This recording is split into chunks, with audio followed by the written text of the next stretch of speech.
Pois esse é aquele quadro aqui no canal onde eu respondo as perguntas que vocês me mandaram, desta vez no dia 2 de dezembro, quinta-feira, então vamos ao vídeo.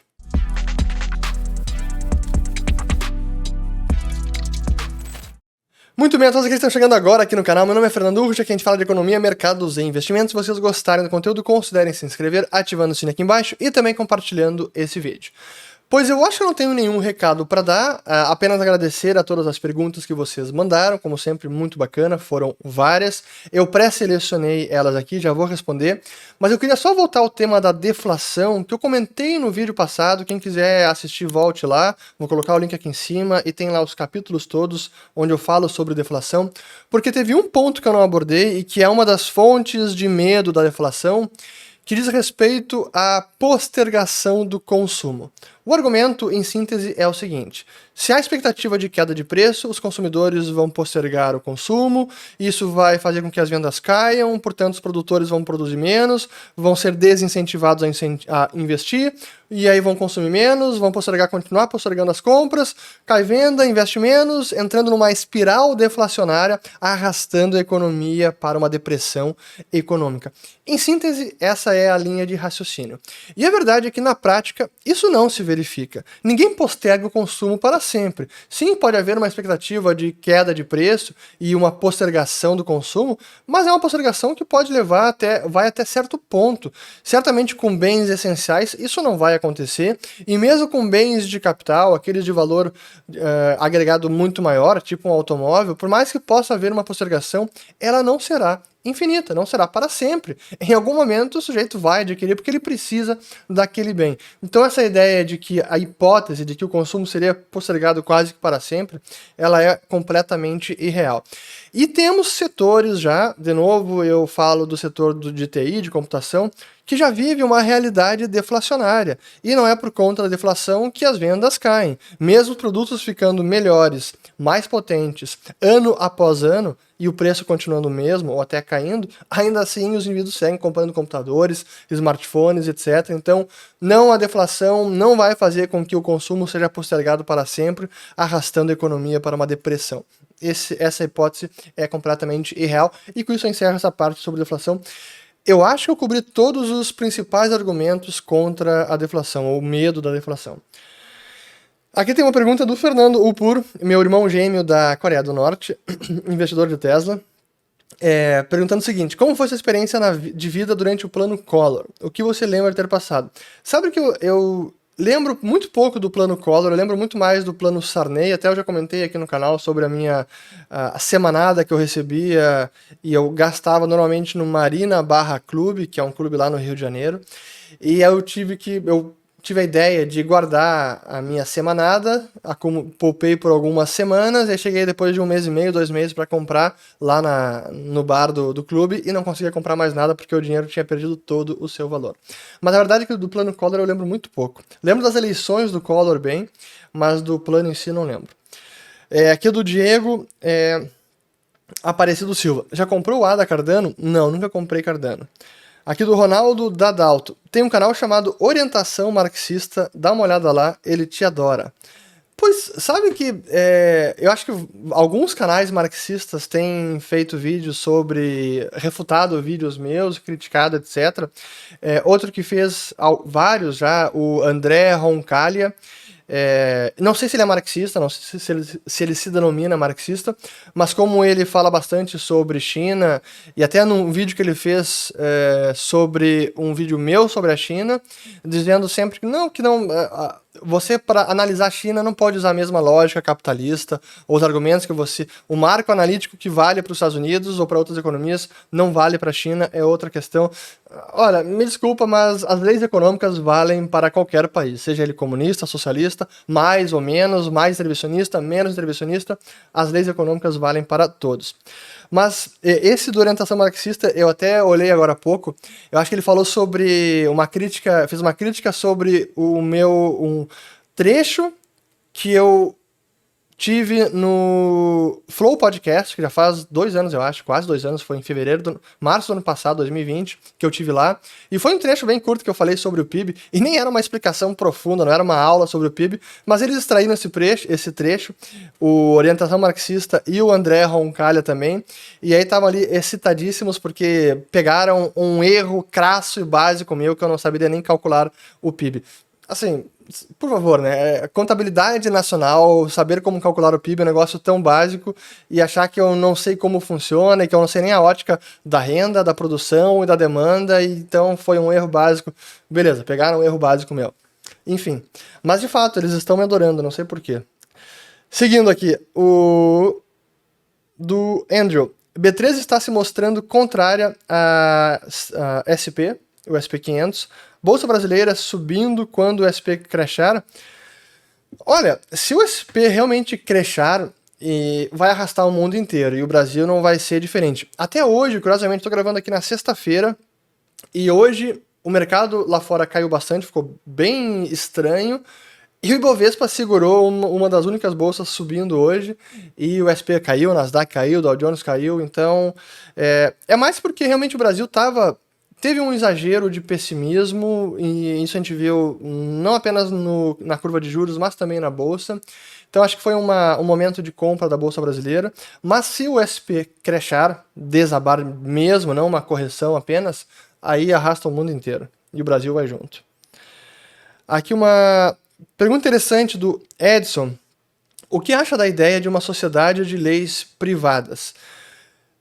Eu acho que é uma ideia muito interessante, muito válida. Não sou especialista no tema, já li bastante a respeito, mas não me considero um especialista.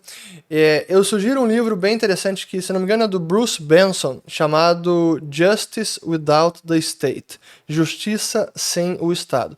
É bem interessante. Para mim é uma ideia muito válida e cada vez mais convincente. Comenta algo sobre a Bitcoin City em El Salvador. Confiante no experimento? O imposto sobre valor agregado é necessário? Pois então, acho que tem que aguardar, ver como é que vai, para onde vai esse experimento. Acho que é interessante, sim. Para quem não sabe, o Nayib Bukele, que é presidente de El Salvador, anunciou que vai criar uma zona lá chamada de Bitcoin City e que vai ter uma série de isenções para fomentar investimento, atividade econômica e, enfim, e muito, obviamente, bastante amigável ao Bitcoin, como o país já é, tanto que o Bitcoin é moeda de curso legal. Eu tô aguardando para ver, acho que é interessante, claro, vejo com bons olhos, mas vamos aguardar. Aqui do Matheus. Sabendo do caso do dólar Tether, como verificar e saber se uma stablecoin é confiável? Pois então, tem que buscar verificar os balanços da empresa, alguma auditoria para saber a constituição das reservas, como é o processo de emissão, qual é a diligência que eles fazem, tem auditoria, não tem auditoria, qual é o perfil dos ativos que lastreiam a emissão da stablecoin. E o Tether a gente não tem essa transparência. O USDC, que é o do Circle emitido com a Coinbase, sim tem um pouco mais de transparência. Mas no caso do dólar Tether, é difícil. Mas eu já fiz vários vídeos sobre o Tether, vou colocar o último que eu falei sobre este arranjo, que para mim ele é um dos perigos do mercado de criptomoedas em geral, para mim, dos criptoativos, para mim é um ponto de fragilidade e pode ser uma pedra no meio do caminho por anos a fio, porque até não é fácil que esse arranjo todo desmorone. Mas tem que buscar verificar com o máximo de informações que estejam disponíveis pelos emissores de cada stablecoin. Aqui uma do Aquila. Explica a fungibilidade do Bitcoin, como isso é um problema.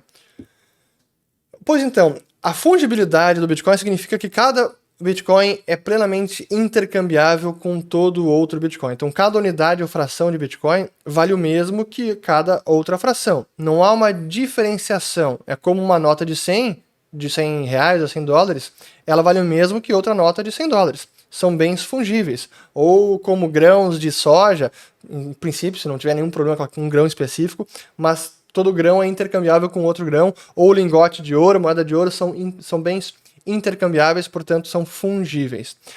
O mesmo vale para o Bitcoin. O problema é que o Bitcoin, pela sua particularidade de ser muito transparente e de você identificar cada origem de cada fração, desde o início lá da moeda, de cada unidade, quando foi criada num bloco, na prática você tem a situação onde cada fração é única. E se você marcar cada fração do ponto da seguinte forma, bom, essa fração aqui veio do Fernando. Eu não gosto do Fernando, portanto, eu não vou aceitar essa fração de BTC, para mim ela não serve. Se alguém me pagar com essa fração, eu não quero, eu vou escolher outro. Então você pode acabar marcando ou maculando o BTC, uma fração de BTC, e faz com que ele perca a sua fungibilidade.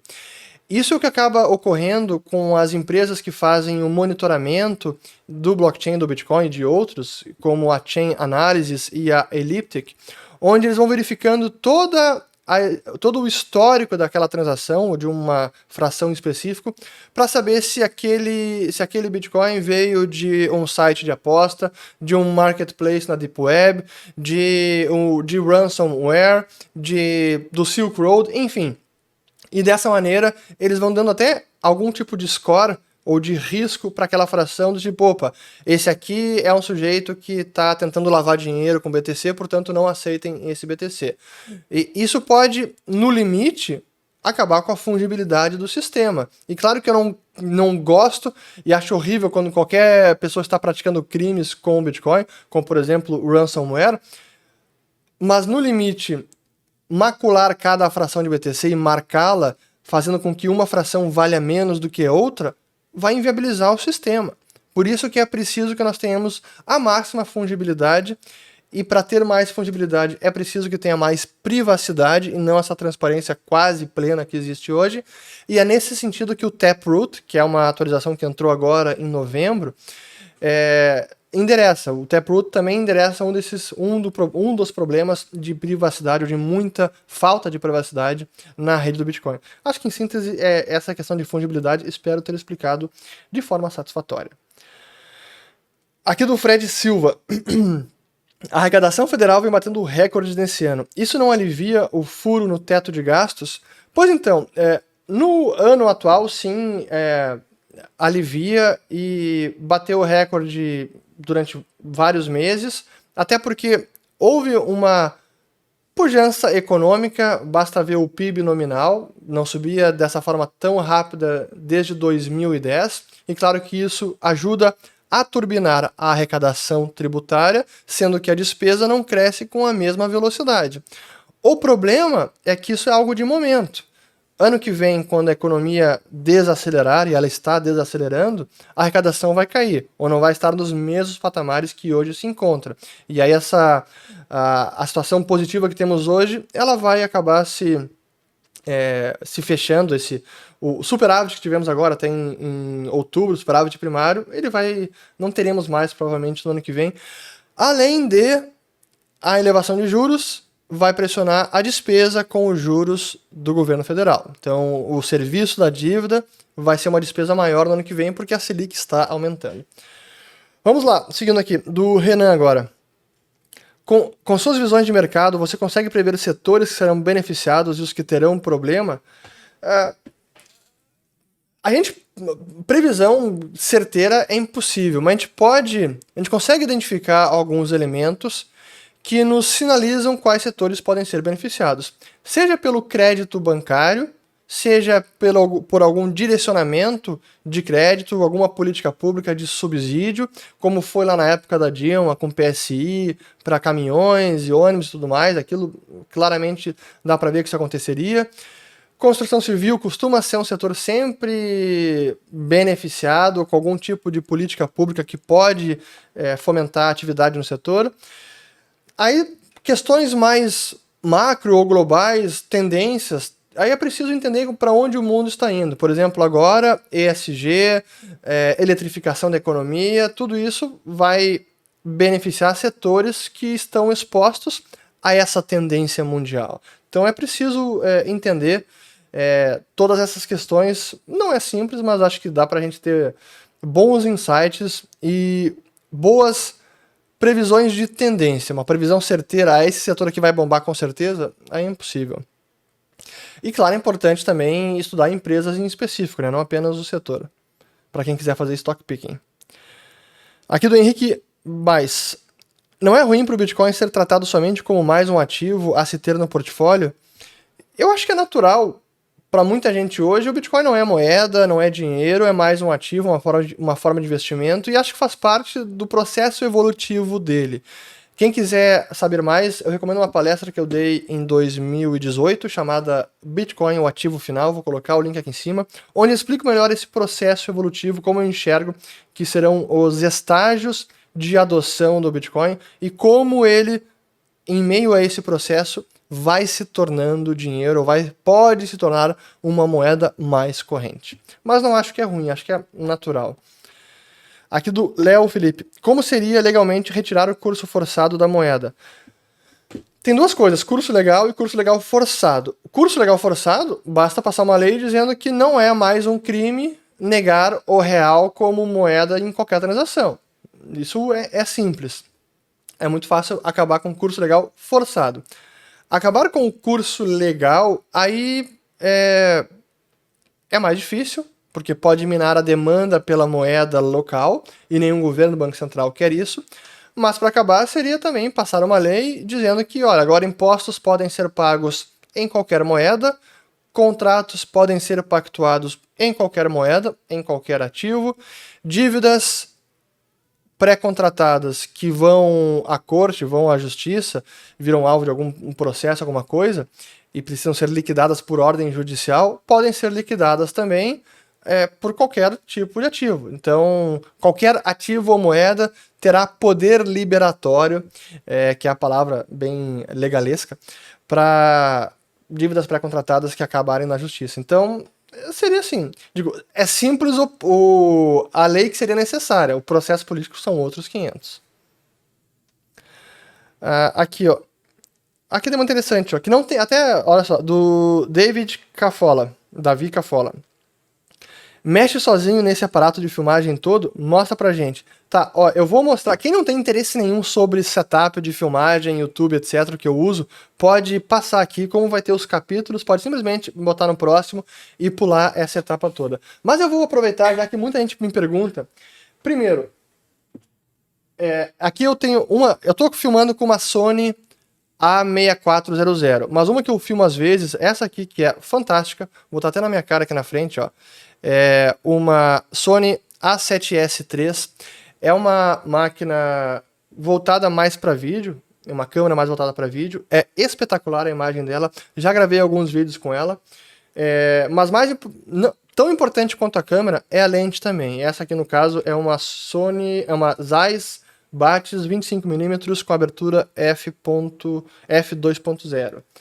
Então, câmeras praticamente todas Sony, aqui tem uma 6400, essa aqui é a A7S III, que é fantástica. Microfone, eu utilizo este aqui, que é um da Rode, chamado PodMic. Aqui, eu tinha um outro reserva aqui, mas enfim. Então é o Rode PodMic, conectado num Zoom H6 e o Zoom vai conectado no computador.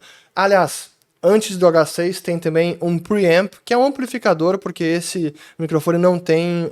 Ele capta muito pouco o som externo, precisa falar perto dele. Se eu falar longe aqui, ó, vocês não vão escutar quase nada. Então é preciso falar perto dele e tem um amplificador para isso. Então eu falei do câmera, microfone e a interface de áudio. Iluminação, eu uso aqui Elgato Keylight, duas. É bem boa, não é espetacular, mas é bem boa. Mas muitas vezes eu gosto de usar a luz natural que está na minha janela aqui do lado, que vocês já viram vários vídeos assim. Estou gravando nesse momento no OBS, tudo que eu faço, já falei aqui, mas tudo que eu faço de vídeo eu gravo no OBS. Seja um vídeo ao vivo, seja um vídeo gravado, para mim sempre parece que é ao vivo, porque eu aperto o play, começo a gravar e paro. Claro que às vezes, quando não é ao vivo, eu dou alguma reiniciada, porque eu falei uma besteira, esqueci de alguma coisa e eu reinicio. Mas via de regra, aperto o play e vai até o final, como costumam ser esses vídeos aqui de perguntas e respostas. Então, tô olhando aqui para minha tela de computador, o OBS que está gravando. A câmera precisa ser ligada no computador com uma placa de captura, Capture Card, e eu normalmente uso a Camlink, também da marca Elgato. Camlink 4K Elgato. E agora, um outro negocinho que é espetacular, que é o Stream Deck, que eu já falei para vocês. Deixa eu botar ele aqui, ó. eu botar aqui, dá pra ver, ó. Stream Deck é este aparelhinho que ele é configurável. Então todos os 15 botões que tem aqui, ele tem na versão de 9 botões, 9 ou 6? 6. 6 botões, 15 botões e 30 eu acho que é maior ainda. Mas de 15 para mim já resolve. E eu consigo configurar tudo aqui e ele tem integração com o OBS, que é um software livre e gratuito.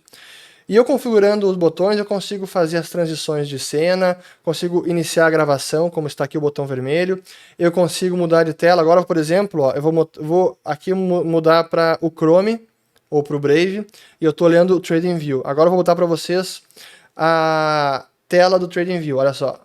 Apertei, está aqui o TradingView, botei a tela do Chrome. Então aqui é uma outra cena dentro do OBS. Agora eu vou voltar para a cena principal.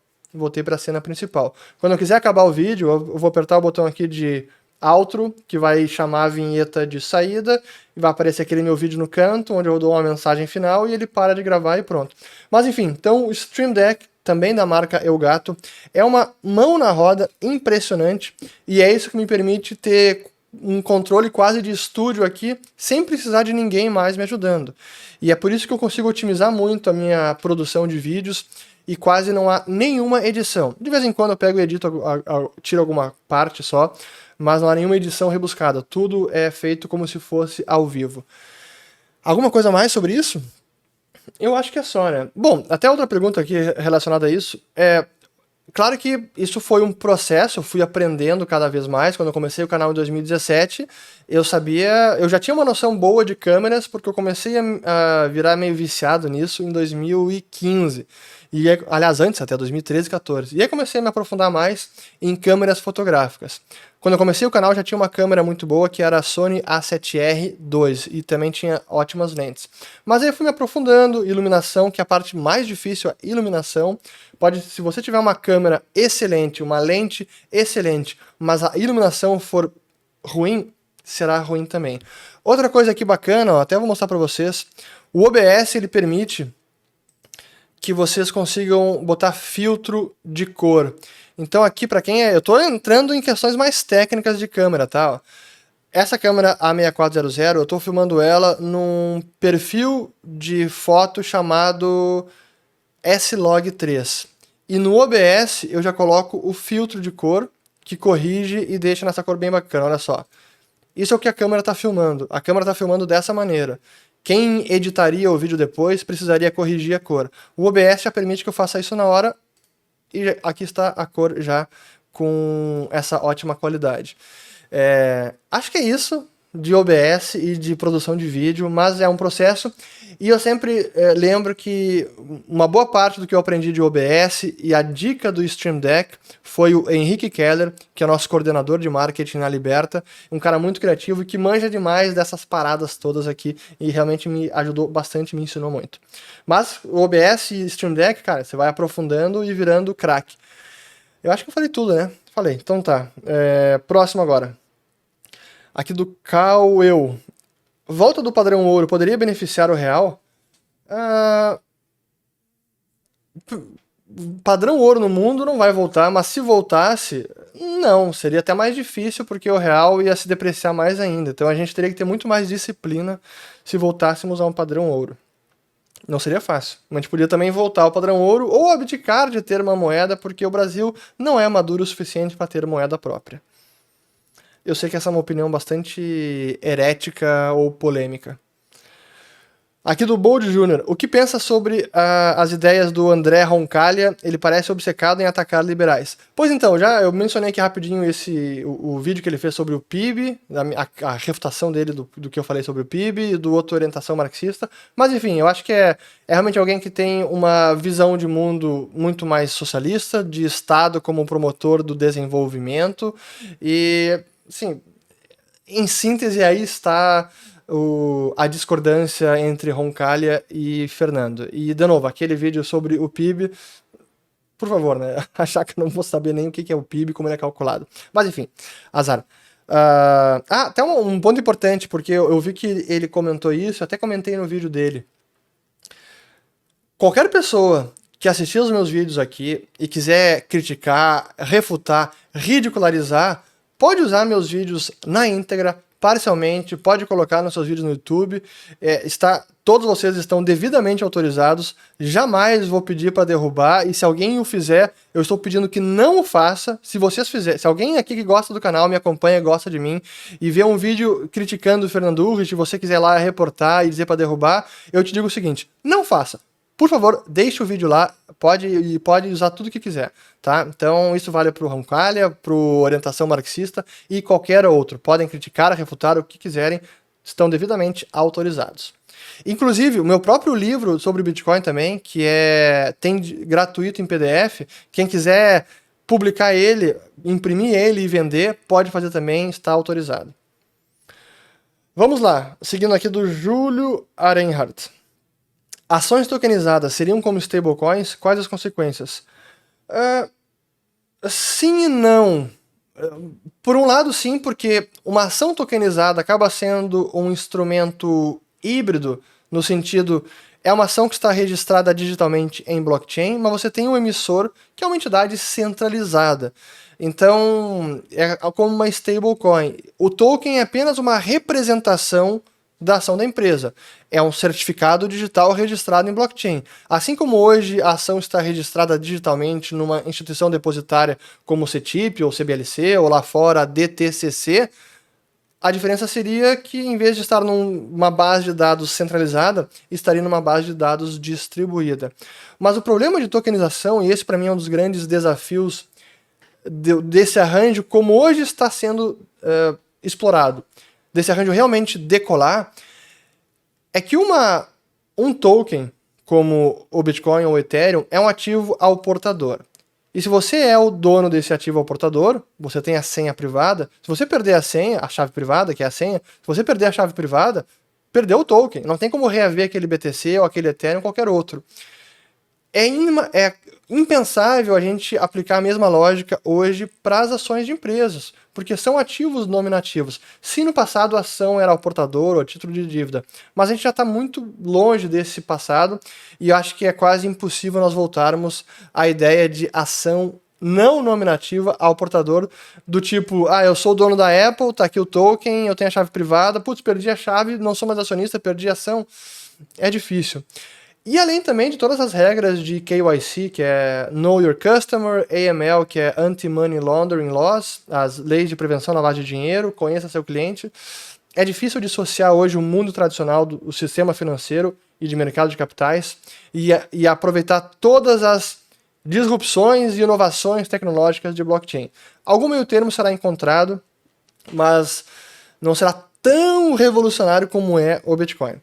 Mas, de certa forma, sim, ações tokenizadas são como stablecoins porque são representações de outro ativo. Eu ia apertar para frente aqui, mas não é para frente, é só pegar o telefone e botar para próxima. Aqui, ó. Do Nelson. Como você enxerga a trajetória e as ideias de Afonso Celso Pastore? Pois, eu não posso afirmar porque eu não conheço profundamente as ideias do Pastore. Eu já assisti algumas lives dele. Certamente alguém que domina macroeconomia, conhece bastante, tem experiência política também, já passou pelo Banco Central, tudo numa época bem turbulenta, por sinal. Mas eu preciso me aprofundar mais para saber se ele realmente é alguém que acredita mais na força do empreendedor, do indivíduo e do livre mercado para resolver os problemas da sociedade, ou se é mais um híbrido com um Estado forte sendo promotor do desenvolvimento. Não sei dizer ainda, tenho que me aprofundar. Mas claro que aquilo que ele falou que o Bitcoin é uma insanidade coletiva, não é uma insanidade coletiva. Mas respeito a opinião divergente. Marquinhos Marcão aqui, ó. Por que mesmo com a inflação subindo, o Fed é mais cauteloso e não sobe os juros rápido como aqui? Eu já fiz vídeo sobre isso, então não vou me estender. Eu fiz vários, aliás. Eu fiz aquela série Por que o Fed está encurralado e fiz também o outro recente sobre a inflação não é transitória, o que o Fed faria. Então vou colocar aqui esses links para não precisar repetir. Aqui do Vini Pereira de Oliveira. Você mudaria algo no conteúdo do seu livro sobre o Bitcoin? Sim, excelente pergunta. Para quem não sabe, meu livro foi escrito em foi publicado em março de 2014 e eu escrevi ele no fim do ano de 2013 e início de 2014. Em termos do conteúdo sobre o Bitcoin, aliás, ele já está devidamente revisado e eu preciso republicá-lo agora, ou publicar a nova versão. E o que eu mudei nessa nova versão, que eu já posso antecipar? Primeiro, eu revisei algumas questões sobre a ênfase que eu dei no Bitcoin como sistema de pagamentos, e de pagamentos baratos e rápidos. E honestamente, depois que eu vi como o sistema evoluiria, como funcionariam os protocolos secundários, como a rede relâmpago, a Lightning Network, e as dificuldades de escalabilidade no protocolo base, eu mudei um pouco a minha forma de entender a evolução do Bitcoin. Então isso eu mudaria. Mas a essência do que eu falei sobre o Bitcoin, nada inalterado. Mas o que eu mudaria sim, e que eu precisei revisar, é o que eu falo sobre reserva fracionária. Porque naquele momento eu ainda era da opinião de que reserva fracionária era uma fraude e que deveria ser banida do sistema financeiro. Mas eu evoluí nesse tema, acabei fazendo até uma palestra na Conferência de Escola Austríaca do Mises, Brasil, em 2017, vou colocar o link aqui em cima, onde eu falo que reservas fracionárias não são fraude. Então essa parte toda eu tive que revisar no livro sobre o Bitcoin. Vamos lá, aqui do Lucas. As dívidas... só voltando aqui à pergunta, né?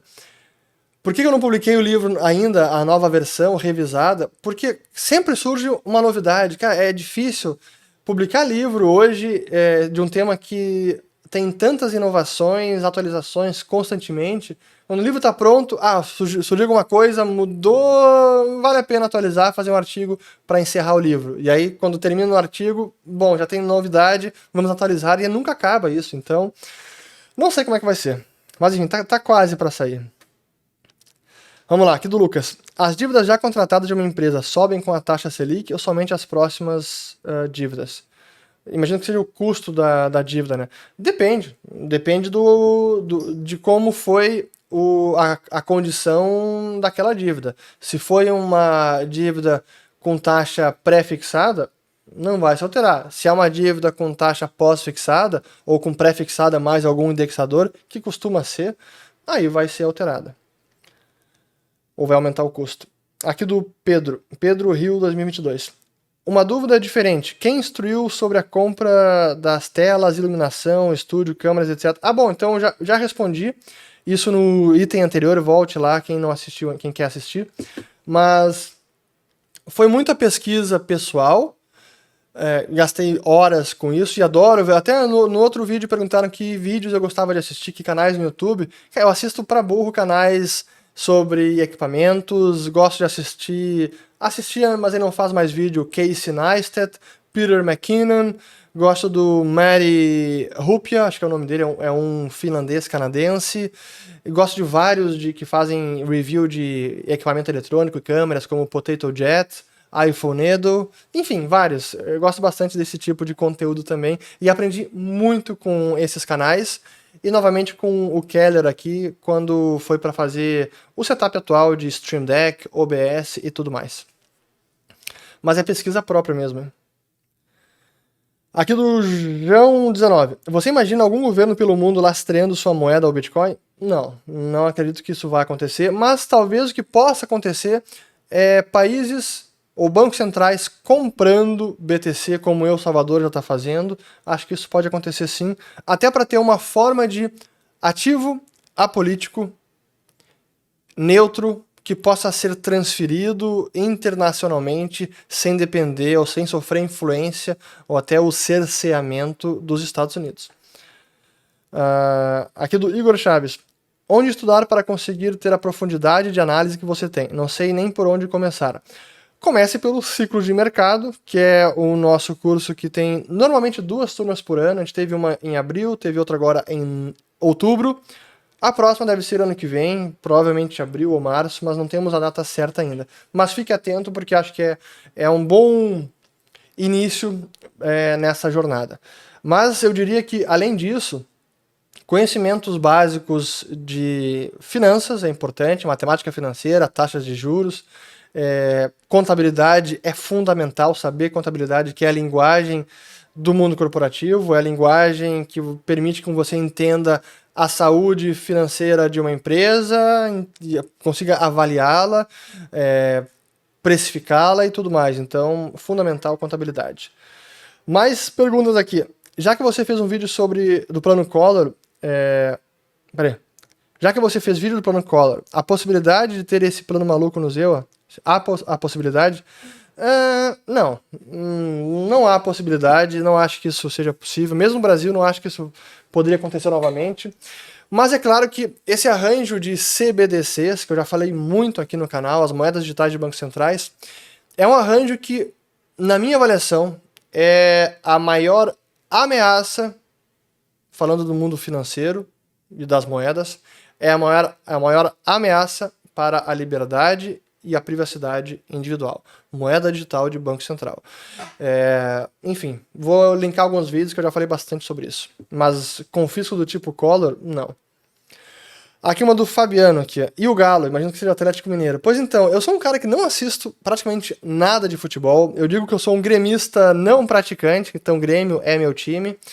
E, pois sim, podem fazer piada, sei o que está acontecendo com o time, mas eu não acompanho futebol, quase nada. Eu costumo acompanhar muito, primeiro, tênis, é o esporte que eu pratico e que eu acompanho bastante, adoro. Sou fã do Federer, obviamente, como todo mundo é, quem não é, né? E gosto muito também de basquete, NBA, que eu acompanho bastante, e meu time é o Houston Rockets. Mas é difícil acompanhar basquete hoje em dia, até o horário é muito tarde pra gente, e com filhos em casa não é tão simples mais acompanhar basquete. Mas adoro, e adoro jogar também. Por sinal, curiosidade pessoal, foi o esporte que eu melhor joguei na minha vida, basquete. Arremesso muito bem bola de 3. Quem me acompanha no Instagram já deve ter visto o vídeo meu arremessando bola de 3. Enfim, sigamos. Perdão, tomar uma água aqui. Estamos com 36 minutos. Quase acabando. Boa pergunta aqui, ó, do Pedro Mansky. Você pensa em algum dia parar de trabalhar e viver só de renda na praia? De jeito nenhum. Aliás, eu não penso em jamais parar de trabalhar. Imaginar um momento de vida em que eu não produza nada, fique só indo pra praia, viajando e nem escrever, nem produzir vídeo, nem ter algum outro negócio, empreender de alguma maneira. Impossível, não consigo imaginar isso e eu pretendo trabalhar até os últimos segundos da minha vida. Enquanto a minha mente e o corpo permitirem, eu quero seguir trabalhando, produzindo. Tem muita coisa ainda que eu quero fazer e espero que eu tenha muito tempo de vida ainda. Então, não penso em trabalhar para viver de renda na praia. Mas claro que à medida que o tempo vai passando e a gente vai ficando mais velho, eu gostaria de diminuir um pouco o ritmo de trabalho. Hoje eu trabalho bastante, quase sempre, algum fim de semana eu estou trabalhando e trabalho até tarde, mas parar de trabalhar, jamais. Aqui do Gro Blackner. Como explicar de forma simples que a economia não é uma equação de soma zero? Pois, porque as trocas voluntárias são um arranjo onde ambas as partes ganham. As trocas só ocorrem porque ambas as partes valorizam mais o que eles estão recebendo do que eles estão dando em troca. Então jamais é um jogo de soma zero. As partes saem ganhando e ficam melhor do que estavam antes da troca acontecer. Essa é uma explicação muito simples por que as trocas e o mercado não é um arranjo de soma zero. Mas alguma hora eu vou aprofundar mais esses conceitos, porque tem a ver também com especialização do trabalho, a divisão do trabalho, enfim, uma série de outros elementos de economia que aí começa a ficar não tão simples assim. Deixa eu voltar aqui. Eu queria responder alguma coisa mais sobre essa pergunta aqui de se eu penso em parar de trabalhar e viver de renda na praia. Me veio o pensamento agora e eu me esqueci o que eu ia complementar. Enfim, se voltar ao pensamento eu falo. Do Maurício aqui, ó. Usa hardware wallet para BTC? Sim, com certeza. Gosto muito da Ledger e da Cold Card. O que aconteceria, na sua opinião, se Nakamoto aparecer e liquidar posições? A CIA, FBI, governo americano e outros iam tentar encontrar ele e, de alguma maneira, interrogá-lo, para dizer o mínimo. Mas eu não acho que isso vai acontecer. Qual foi o pior investimento que você já fez? Ações, fundos, vale, tudo até poupança. Pois então, eu já fiz um investimento muito mal pensado lá em 2004 em previdência. Foi uma péssima escolha na época. Eu já fiz também, isso não foi nem investimento, foi mais especulação, e eu acho que eu já falei sobre isso.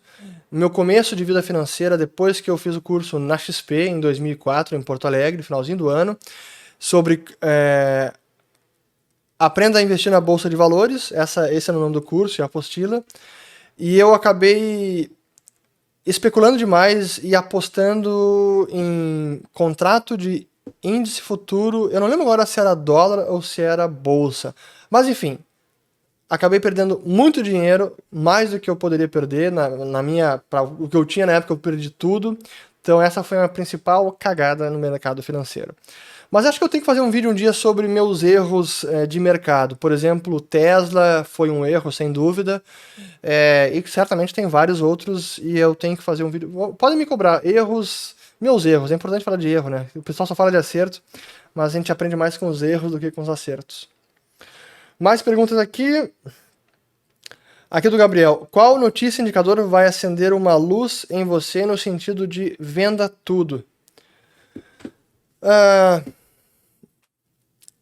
Eu procuro me posicionar, ter uma alocação de ativos de modo a não precisar acionar esse botão jamais.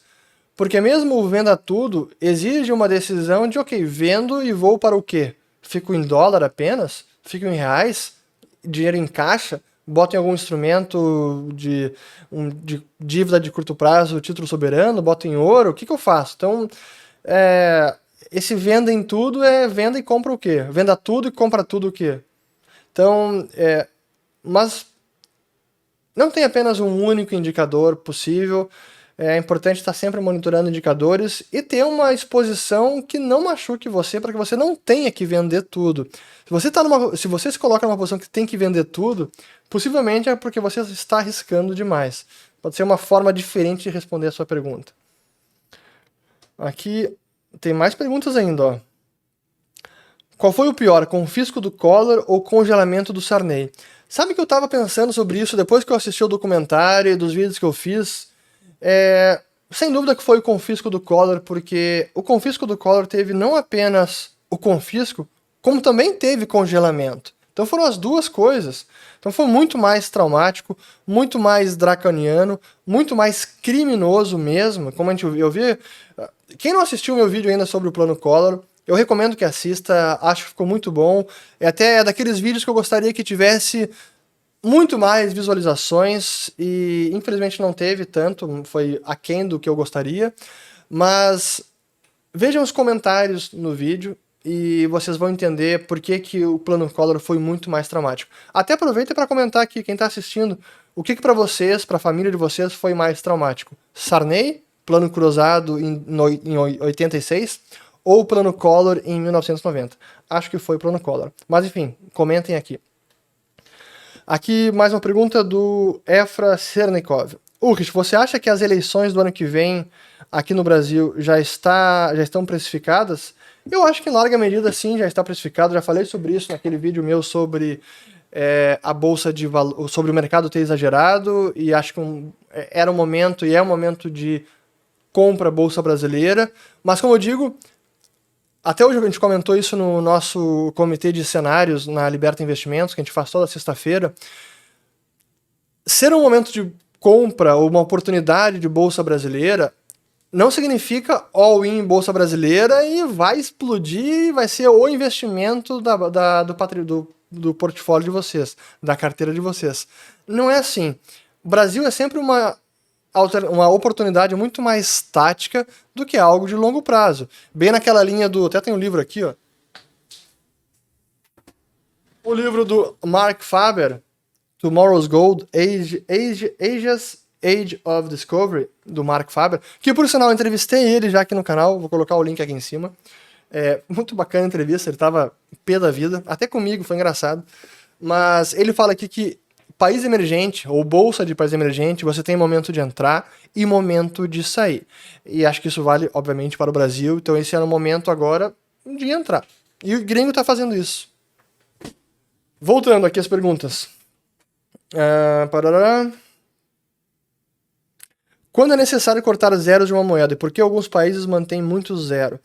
Pois então, os países que têm uma inflação muito elevada e num curto período de tempo acabam adicionando muitos zeros. Aquilo significa a moeda perdendo cada vez mais valor. Portanto, os bens, mercadorias, serviços, tudo fica muito mais caro denominado naquela moeda. É preciso muito mais daquela moeda para comprar a mesma coisa. E o corte de zeros normalmente vem associado a alguma reforma, alguma tentativa de reforma monetária ou de plano econômico, ou alguma mudança de moeda, como ocorreu no Brasil várias vezes, e tem o efeito de simplificar as contas do dia a dia, porque basta ver, vejam aqui os anúncios da época do cruzado, de cruzeiro, cruzeiro real, televisão, 26 milhões, carne, 5 milhões, cara, é uma loucura calcular e fazer um simples cálculo econômico com tantos zeros numa moeda. Então, por isso que se corta zeros, facilita. É como cortar a oferta monetária. Mas como é um corte em milhar e de toda a oferta monetária, esse corte ele automaticamente ajusta todos os preços da economia. Então, isso faz com que os preços, que antes o que custava antes 1.000, agora passa a custar 1. Mas não houve isso não é um combate à inflação, porque se aquele fator importante que eu expliquei no vídeo do Collor, se a expansão monetária segue, logo vai chegar novamente a 1.000 que valia o que estava custando 1. Então é preciso estancar a expansão monetária. Mas depois que os preços já se acomodaram àquele estoque de moeda, simplesmente cortar o estoque dizendo para as pessoas, agora vocês não podem mais usar esse dinheiro, está aqui confiscado, como foi o plano Collor, é de uma atrocidade absurda e não tem como dar certo, jamais daria certo. Seguindo, quando um título público no balanço do BC vence, o Tesouro repassa ao BC o principal mais juros? Não. O BC repassa para o Tesouro o resultado do período. Então, se o BC tiver lucro, ele repassa esse lucro para o Tesouro. Assim como o Fed lá fora, a maior parte dos bancos centrais funciona dessa maneira. Então, sim, passaria o do título, mas descontado. O ganho que teve com o título precisa ser descontado das despesas do Banco Central. Assim como uma empresa tem o seu DRE, receita, despesa, custos totais, tem o resultado no fim do período, o mesmo vale para um Banco Central.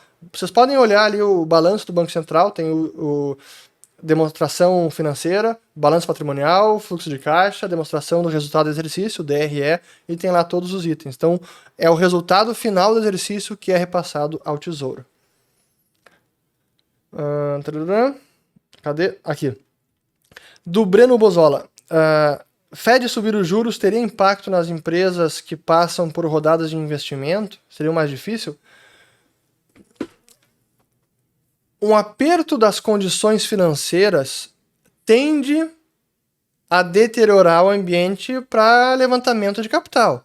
Tende a secar um pouco da liquidez, que hoje está abundante, capital está muito barato. Então, sim que menos liquidez, aumento de juros na margem vai piorar empresa que está tentando levantar capital no mercado. Aqui é uma pergunta bem interessante, ó, que é a última, por sinal. Vou para Nova York em 2023. Que estratégia você sugere para investir e planejar essa viagem? Pois, olha, se você vai precisar de dólares,